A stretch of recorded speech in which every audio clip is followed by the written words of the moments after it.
Goomenti Anambra State emechigo ọmahịa dịgasị iche iche n'ọtụtụ ọdụ ebe a na-eburusi ụgbọala na ndị na-eme njem n'ihi mbọ ahụ ọ na-agba iji wee hụ na ụmụafọ steeti a ga na-esonye na ya bụ amụma mkpocha na nzacha a na-achịkọba ụbọchị Satọde ikpeazụ kwa ọnwa ọbụla ebe ọ nọ wee kwupụta na abịa n'Ọka bụ isi obodo steeti a na gburugburu ya na ndị mmadụ ruru 90% sonyere na ya bụ amụma. Oge ABS gara na mpaghara Ọka na gburugburu ya gụnyere Amọbịa, Nibo nakwa ebe ndị ọzọ, ahụrụ ndị ntorobịa, ndị ọrụ nche vigilante nakwa ndị ọrụ Ocha brigade tinyere ndị ụlọọrụ Aswama n'okpuru ọchịchị ime obodo dịgasị iche iche ka ha nọ wee na-agagharị iji wee hụ na ndị mmadụ na-esonye na ya bụ amụma mkpocha na nzacha.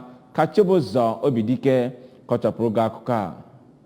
Na-ekwu okwu n'ahịa Eke Ọka, onye bụ onye isi ụlọ ọrụ Anambra State Waste Management Authority Aswama bụ Maazị Mike Ozemena gbarụrụ ihu na akparamagwa ndị na-azụ ahịa na ndị mmadụ na-eme banyere ya bụ atụmatụ gọọmenti wepụtara maka etu e ga-esi na-ekpochasị okirikiri ya bụ ahịa maka inyere ndụ ha aka. N'Amọbịa, onye Transition Committee Chairman nke Ọka South Council Area bụ Maazị Tangod Anagọ kọwakwara na ya bụ ndị ọrụ ya site n'enyemaka nke gọọmenti Anambra Steeti na-ekwu na ha ga-agba mbọ ime ka ya bụ mkpocha na nzacha nke a na-eme n'okirikiri ahịa ahụ bụrụ nke ya na-aga n'iru, wee kọwakwara ndị mmadụ ka ha gbaa mbọ na-etinye ya bụ ọrụ n'obi ha mgbe ọbụla ekwuru okwu maka idebe gburugburu anyị ọcha. Ma ọ bụrụ na ha emeghị nke a, onye ọbụla dara ya bụ iwu ga-anata ntaramahụhụ dịrị ya bụ ọrụ.